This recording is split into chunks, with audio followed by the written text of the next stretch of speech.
kita akan belajar kembali ilmu pengetahuan sosial kelas 6, tema 2, sub tema 2 dan 3. Ya. Minggu lalu kita sudah bahas tentang proklamasi kemerdekaan Republik Indonesia. Dan sekarang kita akan membahas tentang upaya mempertahankan kemerdekaan. Nah, di awal kemerdekaan, perlawanan rakyat itu terjadi di mana-mana.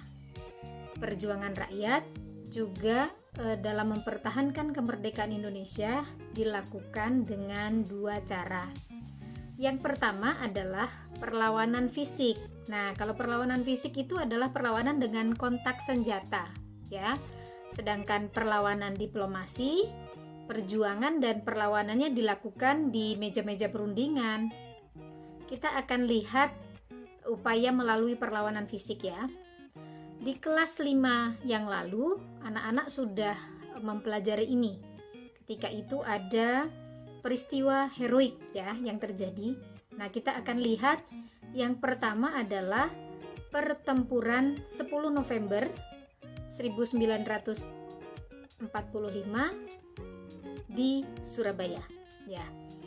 Pertempuran 10 November di Surabaya ini kemudian diperingati menjadi Hari Pahlawan, ya. Berawal dari tewasnya Jenderal Malabi, pimpinan sekutu, kemudian ada pun tokoh yang terlibat dalam peristiwa ini adalah Bung Tomo, Gubernur Suryo, dan Kolonel Sungkono. Ceritanya pasti anak-anak masih ingat ya, saat di kelas 5 dulu. Oke, yang kedua kita akan lihat pertempuran Ambarawa tanggal 15 Desember 1945. Nah, ini juga setiap tanggal ini diperingati menjadi Hari Infanteri Nasional. Ya, insiden ini bermula dari sekutu yang mempersenjatai tawanan yang sudah dibebaskan. Nah, sekutu yang membebaskan orang-orang Belanda ini secara sepihak.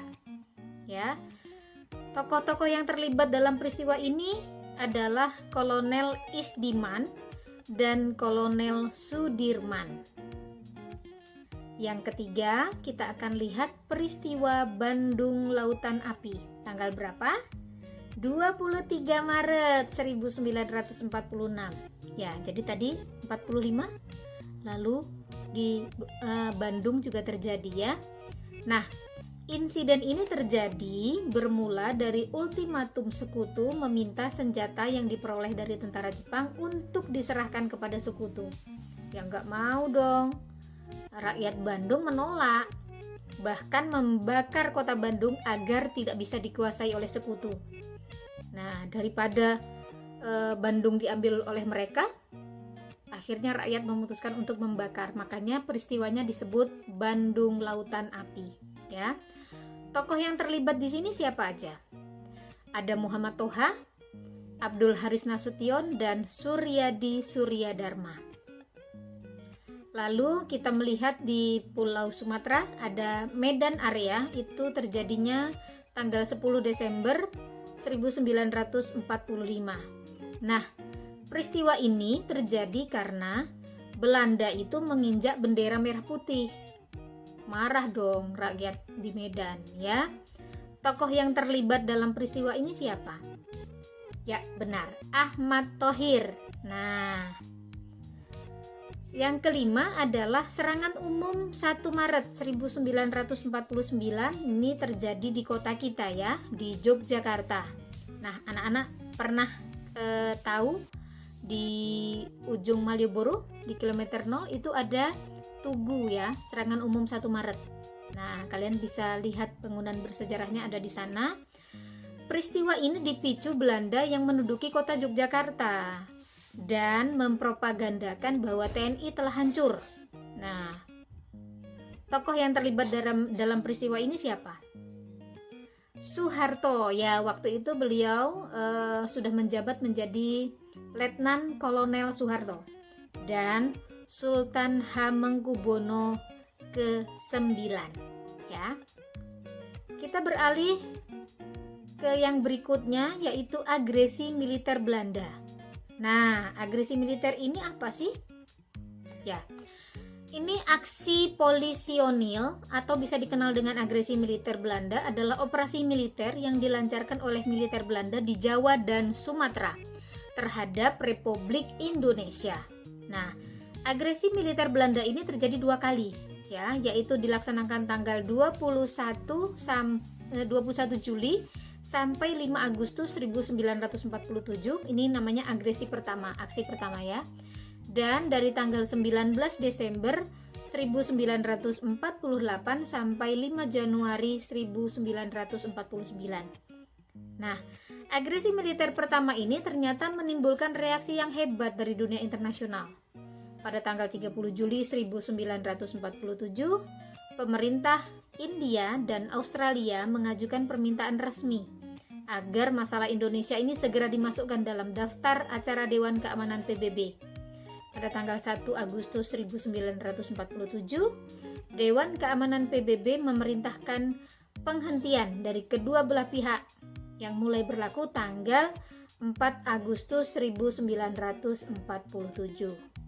Nah, yang berikutnya itu adalah agresi militer kedua. Ya, agresi militer ini dimulai tanggal 18 Desember 1948. Belanda yang tetap bersikukuh menguasai Indonesia, mencari dalih untuk dapat melanggar perjanjian yang telah disepakati. Bahkan pihak Belanda menuduh jika pihak Indonesia itu tidak menjalankan isi perundingan Renville. Nanti kita lihat ya, apa isi perundingan Renville.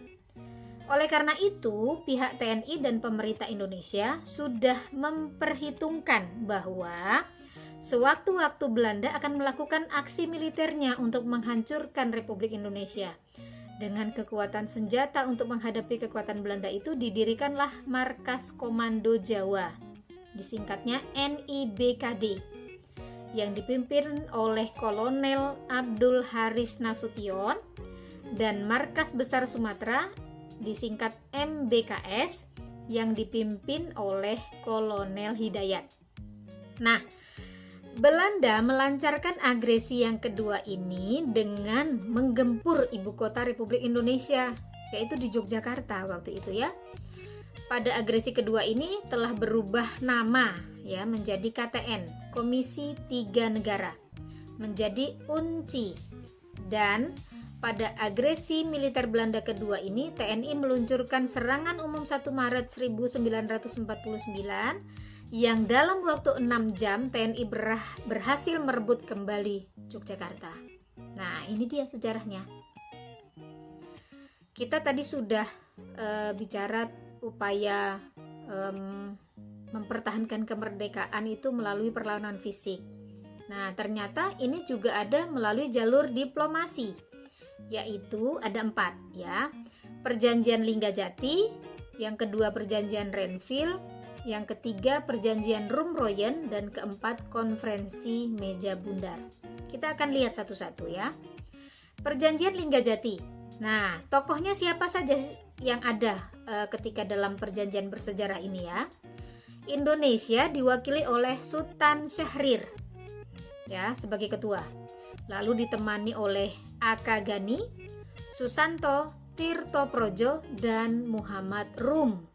Nah, dari pihak Belanda diwakili oleh Wim Sermerhon sebagai ketua dan ditemani oleh Max von Paul dan Van Mook serta F. de Beer ya. Inggris selaku penanggung jawab menjadi mediator ya, diwakili oleh Lord Killen. Apa sih isi perjanjian Linggajati? Nah, anak-anak harus ingat ini ditandatangani tanggal berapa? Tanggal 25 Maret 1947. Yang pertama, Belanda mengakui secara de facto wilayah Republik Indonesia yaitu Jawa, Sumatera, dan Madura. Cuma 3 yang diakui ya. Yang kedua, Belanda harus meninggalkan wilayah Republik Indonesia selambat-lambatnya tanggal 1 Januari 1949.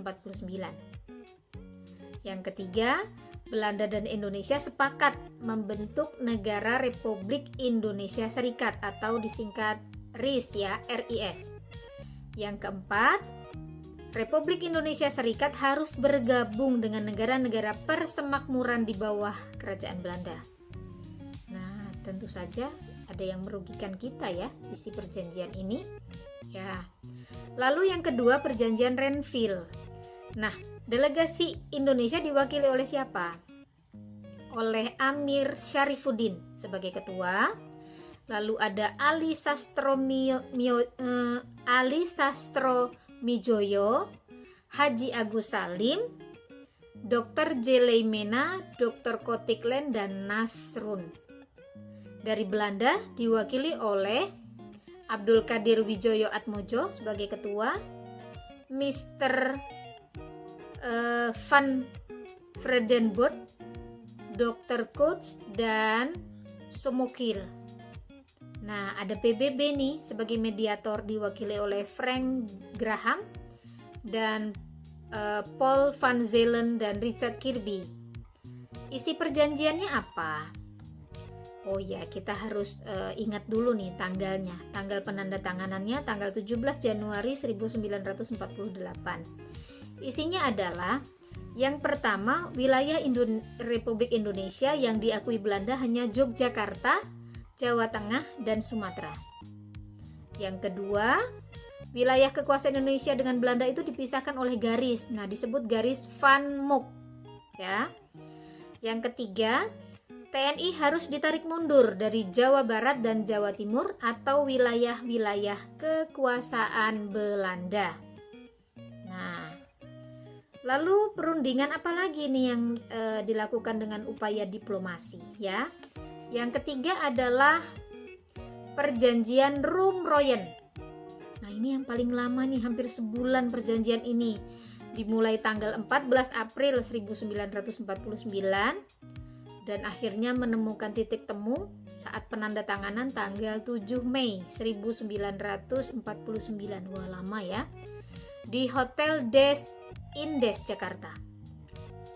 Nama perjanjian Roem-Royen ini diambil dari nama masing-masing delegasi. Delegasi Indonesia diwakili oleh Muhammad Roem dan delegasi Belanda yaitu diwakili Herman van Royen. Hasil perjanjiannya apa ya? Yang pertama, Indonesia akan memerintahkan angkatan bersenjatanya untuk menghentikan segala aktivitas perang gerilya. Yang kedua, pemerintah Indonesia akan hadir dalam konferensi meja bundar di Den Haag. Yang ketiga, pemerintah Belanda menyetujui pemerintah Indonesia kembali ke Yogyakarta. Yang keempat, angkatan bersenjata Belanda membebaskan semua tawanan perang tanpa syarat. Nah, ini sudah mulai banyak menguntungkan nih. Ya, yang terakhir kita akan lihat konferensi meja bundar. Nah, tokoh yang terlibat ada siapa saja?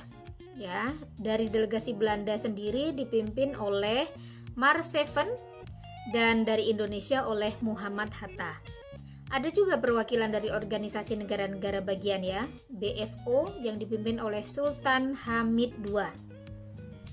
Nah, perjanjian ini ditandatangani ya antara Belanda dan Indonesia itu pada tanggal 23 Agustus sampai 2 November 1949. Apa saja isinya? Yang pertama, Belanda mengakui kedaulatan kepada Republik Indonesia Serikat pada bulan Desember 1949. Yang kedua, mengenai Irian Barat, penyelesaiannya ditunda 1 tahun setelah pengakuan kedaulatan.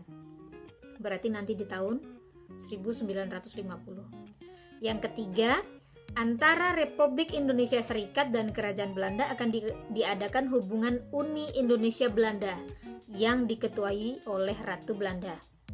Yang keempat, segera akan dilakukan penarikan mundur seluruh tentara Belanda. Yang kelima, pembentukan angkatan perang atau angkatan perang RIS yaitu APRIS dengan TNI sebagai intinya. Nah, lalu di awal-awal kemerdekaan kita itu mengalami masa-masa sulit ya. Nah, ada upaya yang dilakukan oleh pemerintah Indonesia dalam mengatasi kesulitan Indonesia awal kemerdekaan.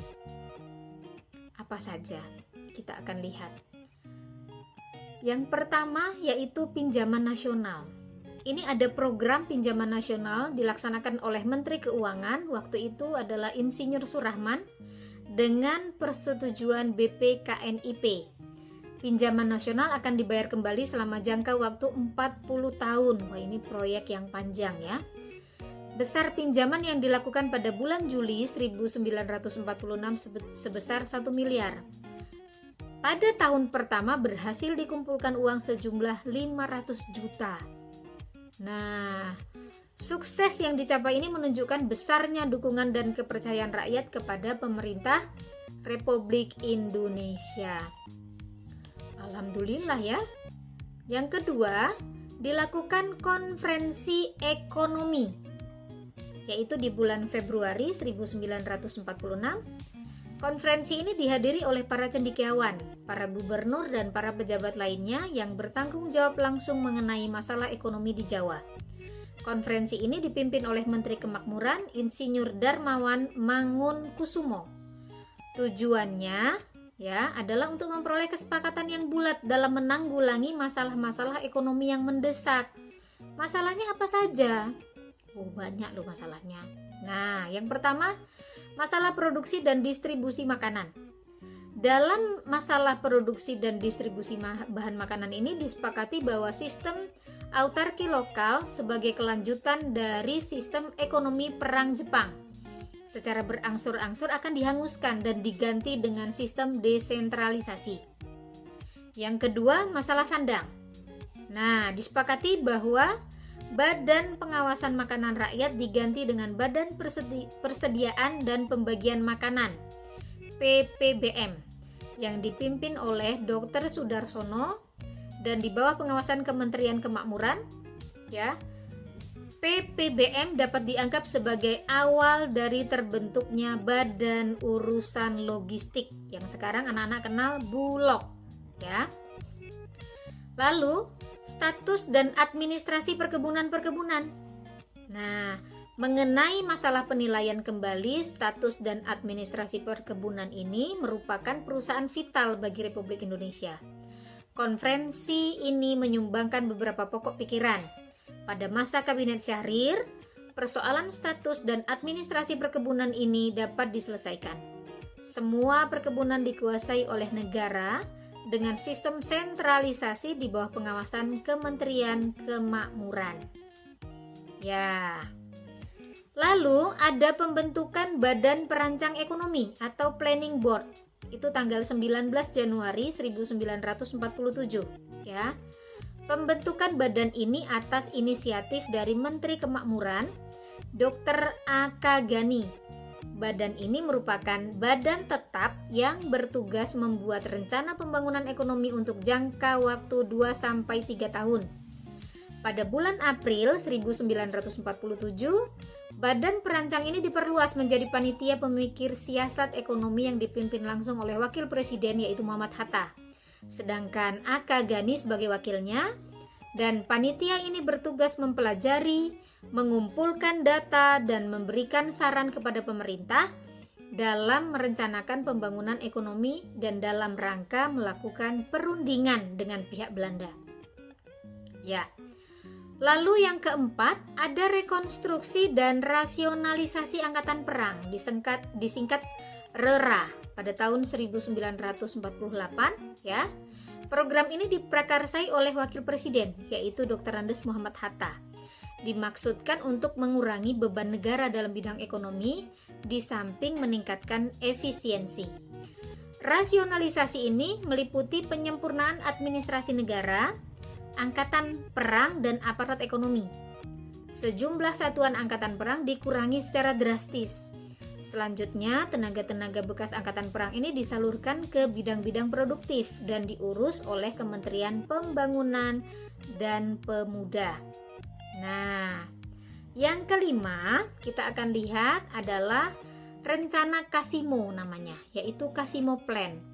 Program ini disusun oleh Menteri Urusan Bahan Makanan yaitu LJ Kasimo, makanya di sebut rencana Casimo ya.